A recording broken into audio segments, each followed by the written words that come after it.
Okay, so I wanted to talk a little bit about the concept of surrender because it's probably the ultimate goal of anyone on a spiritual or healing journey. What is surrender and why is it so difficult? So, in the wheel of consent, surrender is the vibration of being in the allow quadrant when you're in consent. So, this is difficult because that means that you are passively giving your energy to someone else. In other words, someone's doing something to you and you're just letting it happen and you're in consent. You can do this with your full heart. And this can be a dangerous quadrant because if someone crosses your boundaries, it's really easy to be outside of consent. And if you're outside of allow, then you're being a rape victim. And as you may or may not know, in real life, your boundaries change from moment to moment. So let's say someone offers to give you a massage, it's their idea. They're doing the action. And then they give it to you. And maybe for like 2 seconds, it feels good. And then the third second, it feels creepy, right? This can happen. And it has to do with your sense of self. And your sense of self is always changing.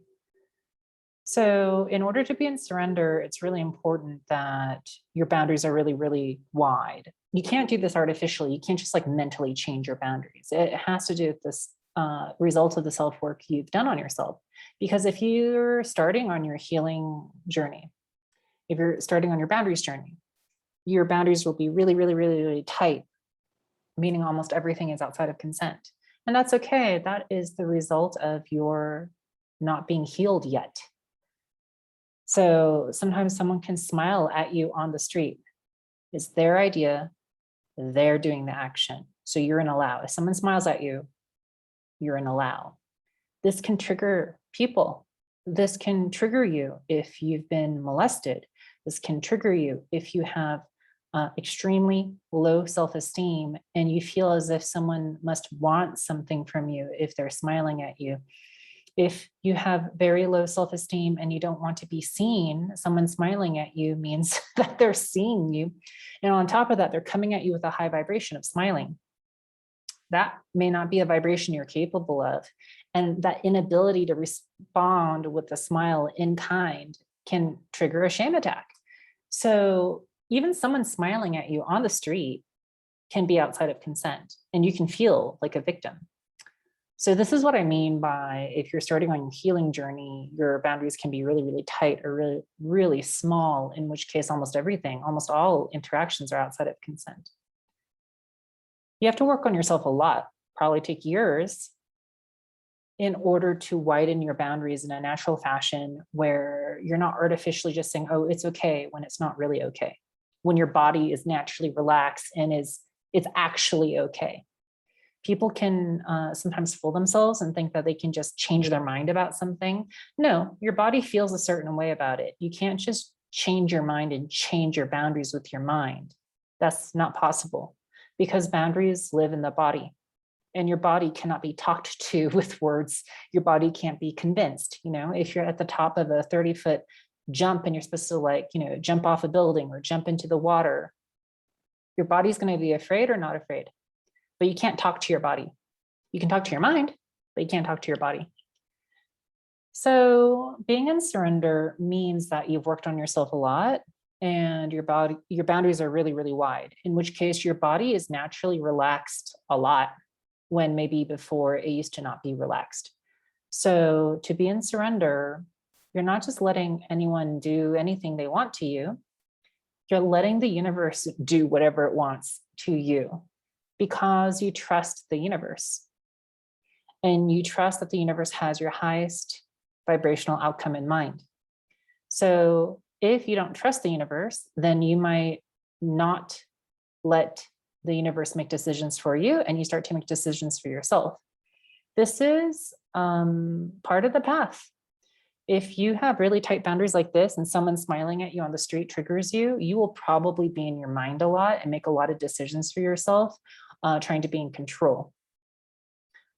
This is your way of being in your masculine to get out of the feminine position of allow or surrender. So You need to be in this mindy position for a while. And then once you graduate out of it, you can afford to be in the feminine position without being triggered. And that's when life can be quite difficult and give you tests, you can say, and you can still remain in allow. You can still remain in your surrender position. This is the only outcome after lots of years of practice of trusting yourself. So how much you trust the universe comes from how much you trust yourself. And if you're in a masculine position in your mind, doing things, you probably don't trust yourself. You might say, oh, what the F? Of course I trust myself. I trust myself more than other people. That probably means you don't trust yourself. And how much you trust the universe is a direct reflection of how much you trust yourself. So I'm not talking about trusting yourself to get that Excel worksheet done. I mean, like, do you make a promise and then keep it? Or like, is that hard for you? If someone else makes a promise and they break it, is that easy or hard for you?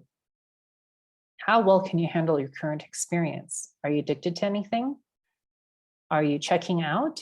But how many times do you check a phone in a minute? How many times do you eat something not because your body needs the nutrition of that food, but you psychologically need that food for whatever reason? How many times do you focus your attention on something or someone else that seems more like an emergency, whether it's a work emergency or someone in your life who seems to always be in an emergency? Is that easier for you than being attuned to yourself? Is being attuned to yourself really uncomfortable? Do you feel really uncomfortable just being in your body? This is what I mean by trusting yourself. So the more you trust yourself, meaning you can handle the present moment, then you can trust the universe. I'll give one example of someone who doesn't trust themselves. Someone who's in a movie theater watching a movie and then checking their phone. This person is very untrustworthy because they're not present enough to even maintain the primary distraction of being in a movie theater. Because if you're in a movie theater, you're already distracted. So can you just stay present in the distraction? Or do you have to be distracted from the distraction? This person is highly untrustworthy. I wouldn't trust them to do anything. I wouldn't want them in my life. And they probably don't trust the universe and they work really hard as a result. And surrender is impossible for them. All right, so that is my current take on surrender, where it comes from, what it means, and what it looks like when you're not in surrender. Bye.